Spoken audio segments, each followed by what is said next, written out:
All right, hello and welcome. Today we have the Michigan Women's Champion, Clara McGrew, with us. She has a fantastic game here to share and kind of talk about. Hello and welcome, Clara. Hello. Um, yeah, this was actually a game that I played some years ago at the Michigan class. It was in the Master Expert section. I was white, and I was playing against Sal Chaheb, and I won uh, a really nice game. I played an opening that I don't really play that much anymore, but it was a lot of fun to play at the time. Cool. Yeah, I saw that the game began with 1e4 and then c5, and then you Yep. played knight to c3. And at this moment, I've played against Seth Homa a lot, like at my chess club. And Hmm. usually when Seth does this, it's going to be a closed Sicilian. So I kind of had an idea of how I thought the position would go. But after the opponent's move, you played this f4 move, and I was like, what was that in your preparation then that you were planning on doing this against the Sicilian or? Yeah. So at the time, I was playing a lot of Grand Prix attack as against the Sicilian. Then after I've since switched on over to the C3 Sicilian, and now I'm mostly doing London these days. But yeah, F4 is the start of the Grand Prix attack, and it's the close Sicilian is pretty aggressive, and that would be of course with G3, and sometimes the Grand Prix attack can yeah, G3 at some point, and sometimes the Grand Prix attack can kind of transpose into a closed Sicilian at some points. Like I remember when people play A6 and B5 and they try to expand at the queen side. I think doing a setup involving G3 can be pretty good against that. But yeah, in this game I just went with the straightforward Grand Prix attack with pawn to F4. And now, yeah, so Yeah, and then at I this saw point. I saw your opponent played d6, just Mhm. maybe getting that light squared bishop some squares and helping to start fight for the four squares in the center to have a little bit of control there. Um, Yeah. is this a line that you were like happy when you saw that move get played? Like, I mean, when you play f4 in the Grand Prix, did you feel like this was going to be cooperating well with that? Like, is there a move that you were more concerned about being played against it, or? So, D6 is one of the most common ways that black can play. Although I think that G6 instead of D6 is probably the main line, uh, kind of weaving the pawn back on D7, because sometimes when white brings bishop out to B5, black likes to be able to jump with knight D4. And now that, of course, that black has played D6, that's going to be a little more difficult because when you play bishop b5, you can just pin the knight to the king. But yeah, it is a move, and I believe here I just continued with knight to f3, Okay, yeah. and I think I was expecting. So what a lot of people usually do is that they'll play g6, and then when you bring the bishop out to b5, they might bring their bishop to d7. And there's a lot of theory where sometimes white will even back the bishop up to c4 and try to start some sort of attack, maybe even with pawn to f5 at some point. But he kind of surprised me because I believe he just played bishop g4 here, which I really don't think that this is best. It kind of just gives white uh, what they want. And we're going to see a little later on that he takes my knight on f3 pretty quickly, and that just loses the bishop pair. I don't really see much to be gained from bishop to g4. Yeah, Um, because your bishop comes out and pins the knight, like I almost think before you play this move, like a6 might have been an idea, so that after you make the move, you're preparing the knight to get into d4, like as a kind of like something you get for that square, like you're contesting the d4 square with this move. But I just think if you Yeah, had a6, it would just work out a little bit better, where the knight could actually have that square and not be pinned. Because your bishop to b5 move, like you said, it kind of refutes this idea. Like it kind of says like, well, why is your bishop there now? Like you're saying, and do you really want to right. play the bishop back to d7? And probably not. Yeah, I mean, obviously he doesn't really want to lose time by moving the bishop back. It just doesn't really make any sense. But at this point, my plan is pretty simple, and this is one of the nice things about the Grand Prix attack, and it can be kind of a nice opening to teach people who are maybe beginners, because it can be both positional and aggressive at the same time. Because with move bishop b5, I am thinking of doubling the pawns, and sometimes with bishop takes c6, and sometimes what happens in the Grand Prix attack is you end up not really attacking, but you just play against the doubled c pawns. Uh, and there can be ideas, maybe even with like knight to a4 and pawn to b3. Uh, this is especially good when the d6 pawn moves, because if it moves up to d4, like the doubled c pawns can be especially weak. At least with the d pawn right now, it's a little bit uh, keeping things a little bit solid at the moment, although not really for long.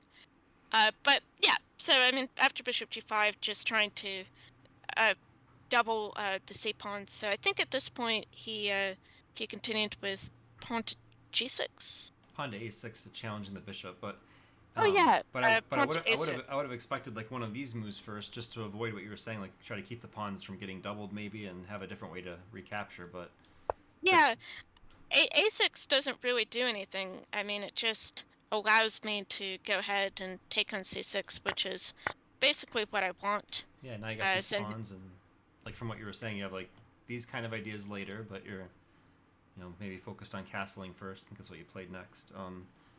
But yeah, yeah, you definitely have the feeling of like you've got both knights developed. Black is offering well, they're offering to give up the bishop pair, I guess, with that bishop on g4, but they actually have the bishop pair temporarily, right? They still have it right now, so um, yeah. it, So he does temporarily have the bishop pair, but the bishop is on g4, which is not really a great spot. And uh, it's not like you said earlier. It's not like the bishop is going to go back to d7 or something like that to try to keep the bishop pair. That's just really passive, and it doesn't make a whole lot of sense.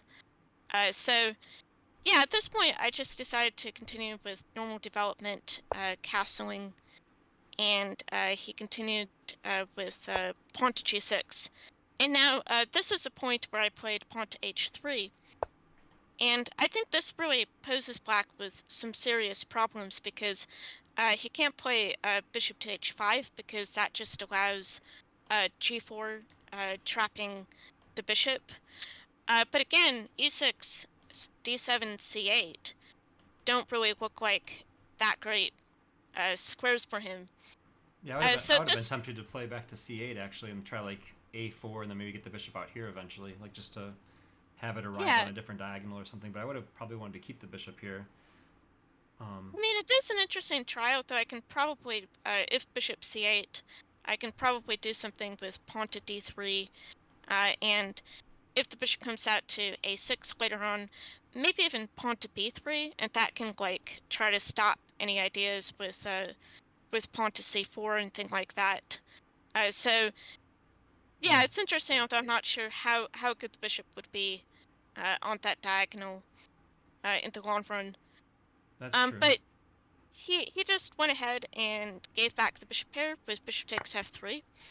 But the problem with this is that it just improves my queen. Now my queen just gets to this lovely square on f3, and as we're going to see later on in the game, I get some really good pressure Yeah, down the f file. I almost want to play back through these first 9 moves again, because when you look at the position, you've already castled. Black has not castled. You've got your queen developed. Black's queen's still at home. In fact, all of Black's pieces are back in their original square. And then you've got the Yeah, knight out to c3. This is a very instructive game about the idea of like not being the one to make the captures. Like you recaptured, and by recapturing, put your pieces into development. Like, and then it's like, where was the lost time? And it's like, it must be pawn moves, right? So they have several pawn moves as well as a pawn capture. But I was going to go back and just play back through these really quick because it seems like very instructive in terms of how much development you've got in the position, extremely early on. So, um, and it's weird because you see this capture, so you made a capture, but you moved their pawns a little bit, and yeah, it's just weird how like the pawn moves, I guess, by your opponent have you looking so Yeah. far ahead developmentally. So, Yeah, I mean, I think maybe the bishop g4 move was like the first sign of something going wrong. And, it's interesting that sometimes a move like that early in the opening can kind of set the tempo for the problems in a game. And so, yeah, at this point, I mean, I think White's doing really well already. I mean, he's going to try to develop, but he's just uh, really far behind in development and getting his king castled. So yeah, at this point, he went ahead and he played bishop g7, and now I just continued with pawn to d3, and this just solidifies my position, and I definitely have ideas of playing pawn to f5 at some point in the future and opening things up. And this is kind of nice too because all my pawns are pointed towards the king side, so that's where my play is going to be focused on. yeah, And yeah, so at this point, he played pawn to e6, uh, and this is where I played the move pawn to f5, and this is nice because, and I think my dad, uh, he's played a lot of Grand Prix attack positions. He was the one who first taught me how to play the Grand Prix attack, and he likes to call this kind of move, pawn to f5, the kick in the teeth. Basically, like you're just going in there and you're going to tear your opponent apart, and that's a great thing about the move, pawn to f5. And already, I mean, Black is in a lot of trouble, and he has to be very, very careful because f takes g6 or f takes e6 are going to be really good for White, and that's just going to open things up, and queen f7 could be on the cards if he's not careful. So at this point, after f5, oh yeah, I remember, so I put in the comments to this game. This was back when I was writing more comments to my games, that my opponent uh, said to me afterwards something strange like, "This is not like you. You're not usually this aggressive," or something kind of funny like that. yeah, But yeah, after the truth is I can actually be pretty aggressive, like Judith Polgar sometimes if I want to.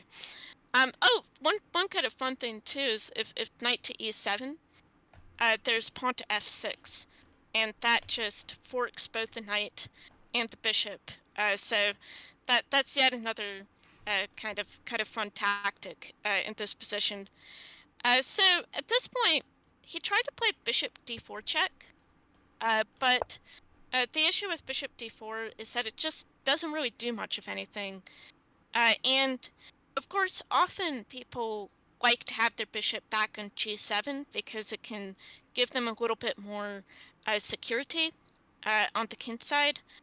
But bishop d4 check just it gets that bishop out of the g7 square, and it just doesn't really contribute much to Black's position. So I just moved my king out of the way with king to h1. I yeah. And it think, should be mentioned too that you didn't want to block with your bishop partly because you're aggressively attacking, right? And if you're attacking, you don't want to have pieces get exchanged, and then that exchange also would have pulled your queen away from the attack of f7. Just mentioning so the yeah. viewers know, why we're not putting the bishop there trying to block that check. So yeah, good Right, job.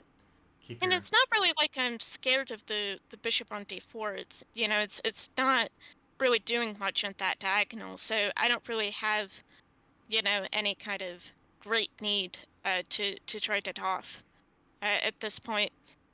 So after king to h1, he played queen to d7 in this position.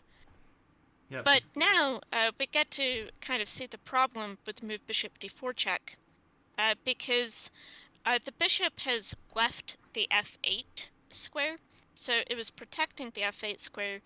And so what I'm able to do in this position is play f takes e6. And this is quite a big problem for black because he can't recapture back due to queen to f8 checkmate. So at this point, he has to recapture back with the queen. Uh, and here at this point, I believe the computer says that I actually could have played the move pawn to e5 in this position. And I'll admit, I did not see pawn to e5 in the game at Yeah, it all. does show that. Uh, So. but yeah, it's a strange move. It is kind of a nice idea though. The point of pawn to e5 is that if they take on e5, then you play a move like knight to e4, and yeah, so after d takes c5, knight d4, what you're basically saying is the bishop on d4 is just so awful that there could be and there are threats, of course, with knight g5, and so yeah, there's a c3 move as a threat, trapping the bishop, and then the knight can maybe come into the attack with knight g5 or something like that. Wow. Um, but I am a human being, not a computer, so I didn't see the. Oh yeah, if bishop takes c5, queen takes c6, and that just wins the rook in Nice. the corner. That's really Uh, pretty. Yeah, it is a. It's one of those moves that's like the computer sees that instantly, but a human has to think about that for a while. Like in sacrificing a center pawn in a game of chess is pretty serious business because yeah, we oftentimes say if we have the center we can attack, which you have the center, so you're able to attack. So to like push that pawn is like it has to be there. You have to have the have it computationally soundly working. So nice. yeah. It's not like maybe the most natural move in the position, although it is a nice one. But in the game, I just played the more natural looking move, knight to e2. Yep. Which I think is also pretty good because the knight's attacking the bishop and it can come over to the king side with knight to f4 at some point. And as we'll see later on in the game, this knight plays an important role in a nice tactic later on. So after knight to e2, he just brought the bishop back to g7. Yeah, so now black's lost even more time. We had all those pawn moves, and now the bishop's gone out and gone back to the original square it was on. So at least the Yeah, like the first square it developed to, I should say. But yeah, and the king is still in the middle of the board, so it's not gotten castled or anything like that. So at this point, I continued with the move pawn to c3, and I think the idea of this at the time was just to blunt the potential of the bishop on this diagonal. So nothing. I don't have to worry too much about anything. I don't know if the move pawn to c3 was necessary, but sometimes when you're playing in tournaments, you get tempted or inclined to just be a little bit extra careful, just to make sure there's no tactic if I wanted to move the bishop on c1 later on. So after pawn to c3, he continued with the move knight to f6. So he's finally trying to get developed and get castled. But I think by this point it's just too little, too late.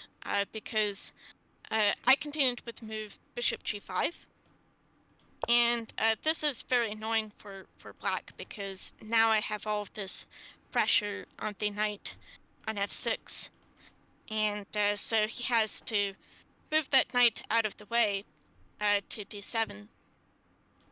Yeah, probably And eyeing the e5 square is probably what they're hoping to have as like a counterplay or something to come back with. yeah, that might be an idea. But at this point, I continued with knight to f4, and I am curious if knight Oh, to e5. like if that's I think recommended. maybe I can just take on e6. Yeah, you Yeah, I don't can. know You if can because yeah, it's got you like 4 pawns better with that line where the knight would come out. You would take they take the queen. It's not check because your king's in the corner, and then you can take the bishop. So, right.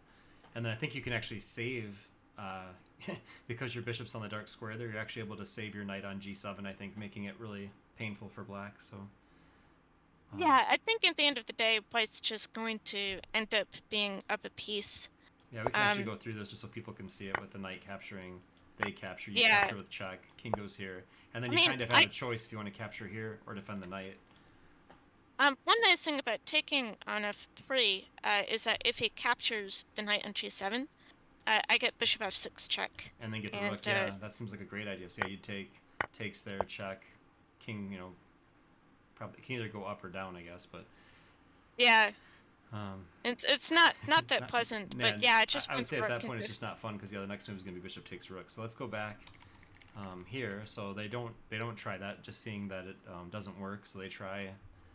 Um, Queen to e5 in this and position. then I know the move that you make because I played through this. We talked about it a bit before you played it or shared it today, but I would like maybe to have the viewers like pause this video and just look Yeah, and see if they can find a move that they think they could play right now, like some idea for white. Like what would you make? What would you do in this position? Your bishop's threatened. It's not protected, but do you see a move that white could make here? And then just go ahead and pause the video, and then Clara will continue with her explanation of what happened in the game. Appreciate this, Clara. Just waiting a second to maybe let them look for a fun move in the game. So, all right. So back to you, Claire. What'd you do here? What's the thing that they should have yeah, found? yeah. So at this point, I had already seen this idea when I played bishop to g5, but black's position is just falling apart, and white has all this pressure on the f file. So I went ahead and I played the move knight takes g6, Oh wow, and yeah. this is not a move you see every day. I remember when I first uh, played this move, I think there was another expert who walked by my board and he just kind of uh, had this expression like, "Whoa," knight takes g6. But this is really nice because queen takes f7, checkmate, of course, is threatened. Obviously, I'm threatening the queen on e5, and the rook in the corner. And the problem is that black's entire king side is just going to fall apart at this point. My bishop controls the d8 square, so he tries to take my bishop on g5 to avoid getting mated at the moment. But at this point, I just continued with queen takes f7 check. And now he continued with king to d8, which is the only move. So after queen takes f7, I probably could have taken on h8 if I wanted to, but I ended up taking on g7 in this position, which is also pretty good because the rook it attacks rook on h8, and it prepares for the other rook to come into f7 and target the knight on d7, and everything's just falling apart for black on the 7th rank. So after queen takes g7, he took me on g7, but with the queen, but that doesn't really help because at this point I was able to just grab the rook in the corner on h8, and after queen takes h8, Oh, oh yeah. Queen takes h8. uh, Got that? Yeah. the problem for black is if he moves the king, then I'm just going to take the other rook. So he plays queen to e8 to just try to try to cut his losses a little bit. But now I take the pawn on h7. So the entire king side, I almost feel like that if you've played atomic chess at all, when you capture a piece and then a bunch of other pieces explode, it's kind of like that. And with my move knight takes g6, because it's like all of the king side has now just suddenly disappeared. So after queen takes h7, at this point, he played king to c7. But I mean, black is totally lost.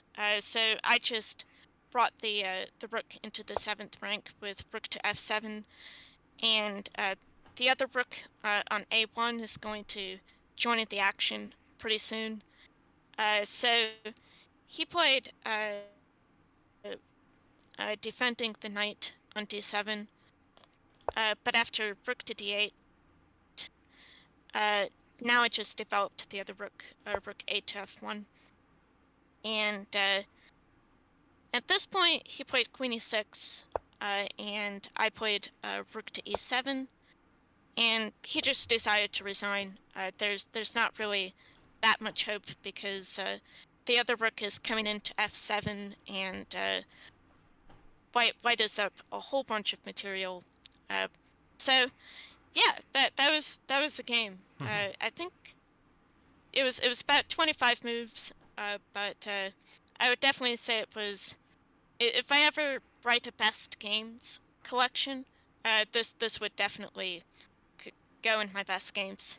Oh, absolutely. It was really nice how you converted it so well. I mean, we both play in tournaments, so I'm aware of how hard it is. Like once you get an advantage, to actually find the right sequence of moves from the point when you have the advantage and not giving up part of it. Like even your queen takes g7 move, that is the top recommended move in the position. When you kind of had asked if you should take the bishop or the rook, you chose the best computer options. That was really good that you made that move, just taking the bishop free and clear versus giving the knight for the rook. So, and then still preserving the Yeah, attack of the rook at the same time. And I mean, it's just a really, really pretty game, actually.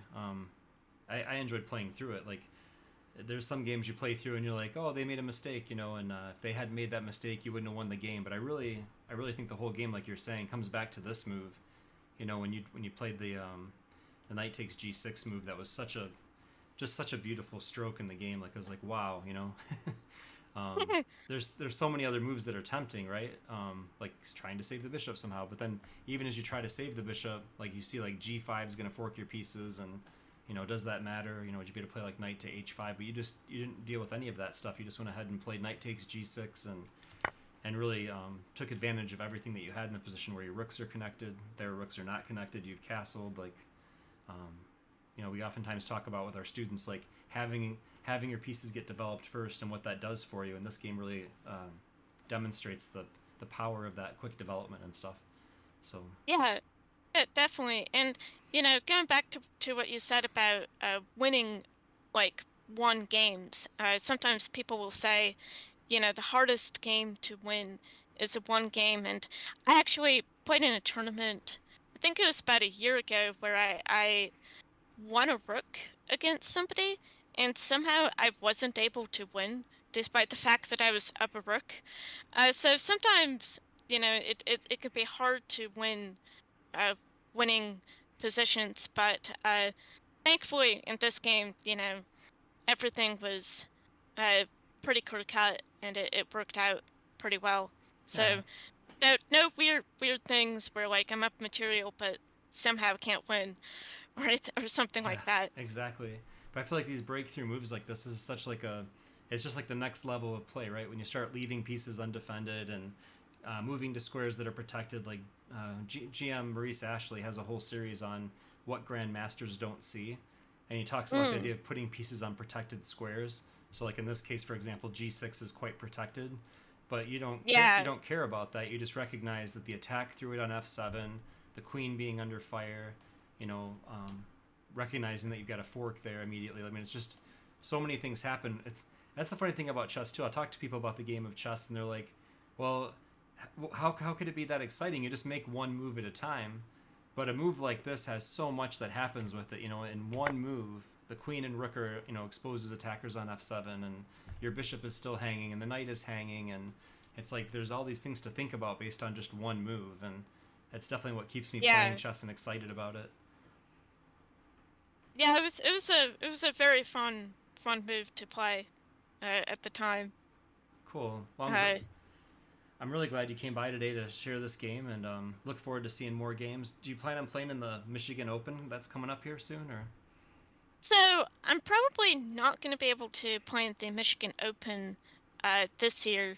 I'm all the way over on the west side of the state, at the west side of Michigan, and the Michigan Open is way over, I believe, in Dearborn Oh yeah, I forgot this about year. that. I saw the Radisson. I think I was thinking it was in Lansing again, but yeah, it's or like because it was in Lansing a Yeah, while back. But yeah, Dearborn would be kind of far for you for sure. I mean, if it was in Lansing, I probably would consider it, but yeah, Dearborn just seems a little bit out of my reach this year. Especially over a several day tournament. Uh, I mean, I think that I probably will, if all works out, play the Michigan Women's.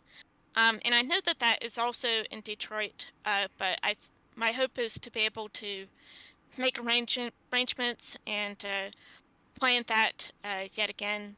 So my guess is that that will probably be my next tournament, the Michigan Women's. And then Nice. after that, I don't know. We'll have to see what happens after that.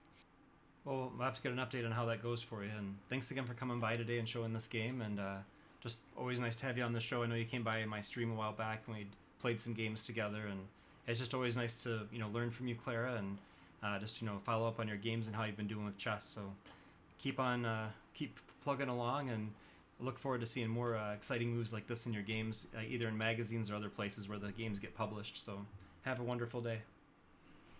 Thank you. All right, bye, Clara. Okay.